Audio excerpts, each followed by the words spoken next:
Antes eu gostaria de voltar um pouco. Antes de ser desenhista projetista, eu fui guarda-mirim aqui em Londrina. Então, entrei na guarda-mirim para buscar trabalho, né? E os guardas-mirim na época faziam o controle do trânsito. Mas como eu era de uma estatura baixa, aí eles me tiraram do trânsito e eu tinha que procurar emprego. E eu saí ali da Paraná com a Rio de Janeiro, onde eu ficava, e saí andando em direção àqueles edifícios ali. Cheguei até o edifício Autolon, no quarto andar, onde fui procurar emprego, e o quarto andar tinha escritórios de engenheiros e arquitetos. Entre eles, Milton Gavetti, José Augusto de Queiroz, arquitetos como Luiz César da Silva, Sérgio Bopp. E é ali que eu fui trabalhar como guarda-mirim. O trabalho do guarda-mirim era entregar correspondência, fazer banco. Mas eu, nas horas de folga, como curiosidade, eu comecei a frequentar os escritórios de engenharia e arquitetura e ver o pessoal desenhando. E no escritório do Sérgio Bopp, como era arquitetura, era uma coisa que instintivamente eu gostava, né? E eu comecei a aprender ali a desenhar. E desenho naquela época não era um desenho manual, né? Primeiro era um desenho a lápis, depois era um desenho a nanquim, né? Com caneta grafos, não era nem a caneta, né? Caneta grafos, tá? Você escrevia normógrafo, e não era nem o normógrafo aranha, é o normógrafo vazado, tá? Então eu fui aprendendo a normografar, né? Tanto no escritório de arquitetura quanto de engenharia. E em 1968 o Sérgio Bopp abriu uma construtora, a Consplan, e aí eu fui trabalhar nessa construtora, né? E lá realmente eu aprendi a desenhar, acompanhei inclusive os primeiros edifícios da UEL que saíram. Eu era desenhista, fui lá, acompanhei a obra, né? Então, ou seja, eu comecei muito cedo, eu comecei com 13 anos a trabalhar, né?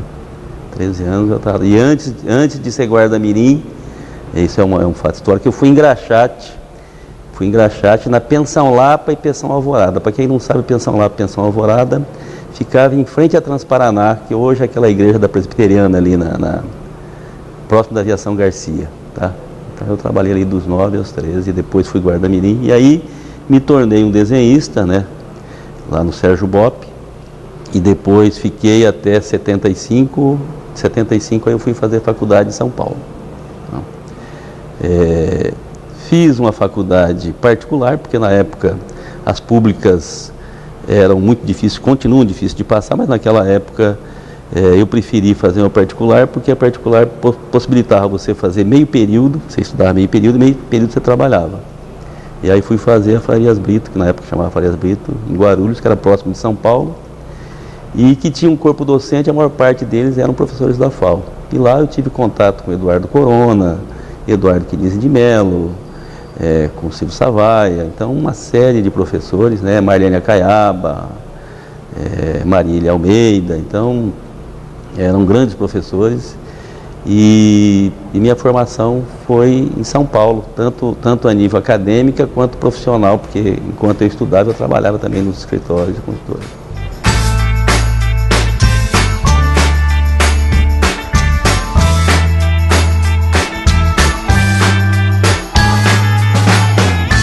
Nesse período que eu me formei, era um período modernista, né? As escolas, nossas referências era o moderno, né?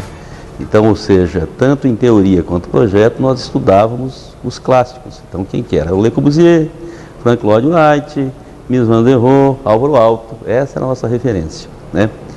E estudávamos ainda alguns contemporâneos, como, por exemplo, o arquiteto japonês Kenzo Tange, né? Que era uma referência para nós. O Kenzo Tange estava no auge dele, né, na arquitetura, então a gente estudava muito Kenzo Tange. Então, nossos projetos saíam da prancheta baseado, nossa referência era na arquitetura moderna, né? Seja ela internacional, seja ela nacional, né? Onde nós estudávamos obra do Oscar Niemeyer, do Artigas, né? De outros arquitetos, né? Bolonha e assim por diante.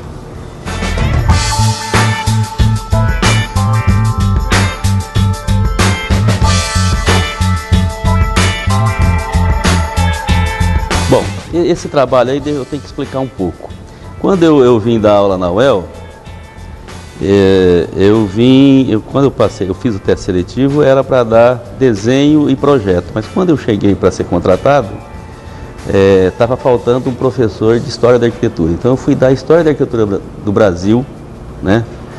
E quando eu comecei a dar História da Arquitetura do Brasil, eu falei, poxa, Londrina, né? Nós tínhamos as obras do Artigas e tínhamos, naquela época, a gente tinha um patrimônio em madeira muito grande, né? O centro era toda madeira. Eu falei, bom,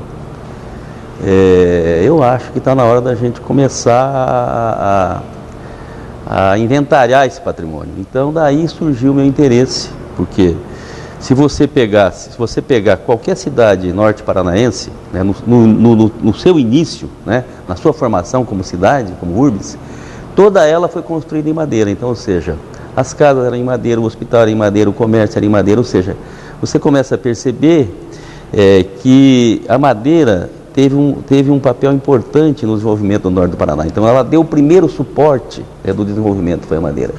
Então só aí já justificava estudá-la, né? Só justificava estudá-la. E eu me lembro que eu fiz o meu plano para fazer o mestrado, naquela época São Carlos não tinha arquitetura, era a escola de engenharia, era uma escola boa de engenharia, e existia um mestrado, que era um mestrado que chamava Tecnologia em Arquitetura, uma coisa assim, que estudava industrialização da construção. E aí eu submeti o meu projeto de pesquisa, mas eu me lembro que um dos avaliadores falou, mas escuta, isso aqui não tem relevância estudar. Então eu tive que refazer aquele meu projeto, levar e mostrar do ponto de vista histórico a relevância daquele. E aí, num segundo momento, é que eu consegui entrar no mestrado e fazer o mestrado na Escola de Engenharia de São Carlos. E ainda eu fiz porque tinha um viés tecnológico, e São Carlos, desde aquela época, tinha um laboratório de madeira muito bem equipado, muito bem conceituado a nível dos órgãos de pesquisa, né? Que tinha o professor João Meister, que era um cara conceituadíssimo. Então aí eu fui fazer o meu mestrado em São Carlos. Mas, voltando à tua pergunta, então você vê, eu comecei a inventariar essas casas em 82, início de 82, né? E no meio da década de 80 houve assim um boom da verticalização de Londrina. Então essas casas desapareciam de um dia para o outro. As construtoras compravam e desde aquela época elas viravam caixaria, ou vinha o pessoal de Minas, comprava e virava móveis, né? No início era muito barato, o pessoal queria se livrar, né? E a paisagem, na época, a paisagem de Londrina não tinha como você, em qualquer lugar que você fotografasse, seja de cima ou de baixo, sempre aparecia uma casa ou algum edifício. Então fazia parte, né, da paisagem urbana de Londrina, as casas, né? Era claro, você olhava, você conseguia identificar de que época ela era, se era da década de 50, de 40, de 60, em função dos ornamentos, em função das esquadrias, em função da volumetria. E você começava até a separar por tipo, né, por tipologia. E o meu primeiro trabalho foi separar por tipologia essas casas. Se você for vendo, a nível de 82 para cá, o centro foi totalmente sumindo as casas, né?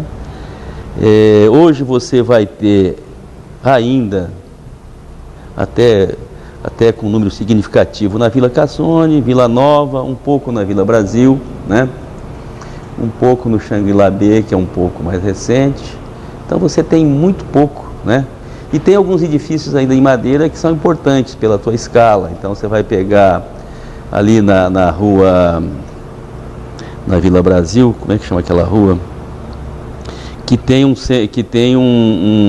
centro japonês, o Centro Cultural Japonês, que está lá intacto ainda, né?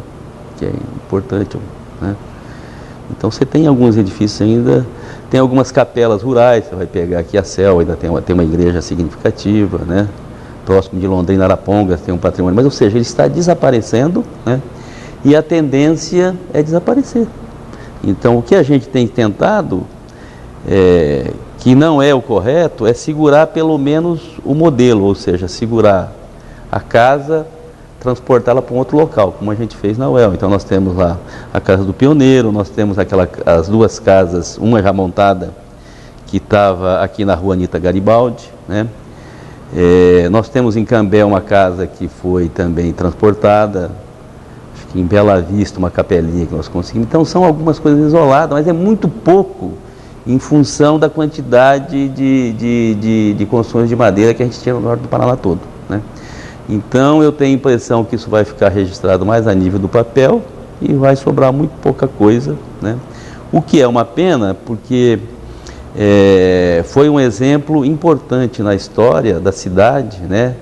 Esse tipo de construção, porque primeiro aproveitou o material local, quer dizer, então na região existia muita peroba rosa, possibilitou que os colonos ou os primeiros que chegaram aqui construíssem as suas casas muito rapidamente, porque o sistema propiciava isso, né? Tinha a fazenda de café que tinha 300 casas, isso em 6 meses eles montavam essas 300 casas, né? Nós chegamos a ter aqui uma fazenda de café aqui em São Sebastião da Moreira, que chegou a ter 1000 casas. Então, ou seja, porque tinha uma estrutura enorme para poder tocar a lavoura de café. Então você tinha toda uma estrutura, né, de trabalho montada com esse material. Então, do ponto de vista histórico, isso é importantíssimo, né? E a gente sabe que restou muito poucas fazendas que mantiveram essa estrutura de trabalho.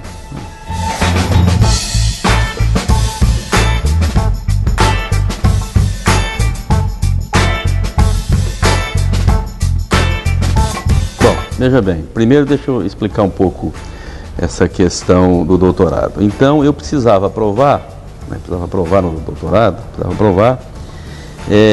que realmente existiu, né, antes de você ter arquitetura moderna, antes de você ter Artiga, antes de você ter, existiu uma cultura arquitetônica aqui anterior, né?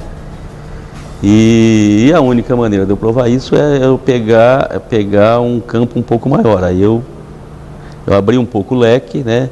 E estudei não só as casas, estudei quase todas as edificações e cheguei até ali Arapongas, né? Fiz um leque maior. E onde foi possível realmente fazer uma tese provando que existia uma cultura arquitetônica, né, muito forte, principalmente na década de 40, 50, 60. A partir de 60, final de 60, aí vai sumindo a floresta, né, a floresta vai sumindo. Não sumindo porque se construiu casa de madeira, sumindo porque elas eram vendidas para fora, né? Então, nós tínhamos em São Paulo uma grande serraria do Salim Maluf, que é o pai do Paulo Maluf, que comprava todos os cedros que saíam daqui, todo o cedro peroba e mandava para fora, né? Isso ia para a Alemanha, ou seja, então, aí, à medida que a floresta vai desaparecendo, também a matéria-prima vai ficando cara e vai chegando próximo à construção de alvenaria. A mão de obra também vai morrendo e tal, não tem mais os carpinteiros, então ela vai desaparecendo.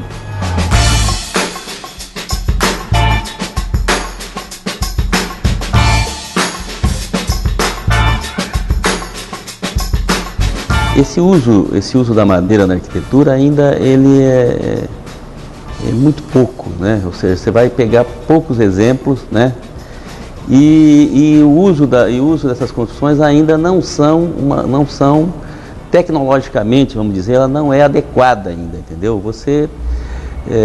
Eu tenho alguns exemplos, por exemplo, eu tenho meu filho que trabalha um pouco com essa questão da arquitetura de madeira, mas às vezes ele pega alguma demolição, aí pega aquela demolição, reconstrói, né? Ou ainda trabalha muito com madeira maciça. Então, ou seja, ainda é muito incipiente. Então, se você pensar a nível do mundo, como é que eles estão trabalhando a tecnologia da madeira e como estão trabalhando a madeira, no Brasil nós estamos ainda engatinhando, né? E o que é uma pena, porque nós temos essa cultura de morar e construir edifícios de madeira. Se você pegar, por exemplo, você pega o exemplo, a Holanda está fazendo um edifício agora de 21 pavimentos, todo em madeira, né? Madeira de reflorestamento.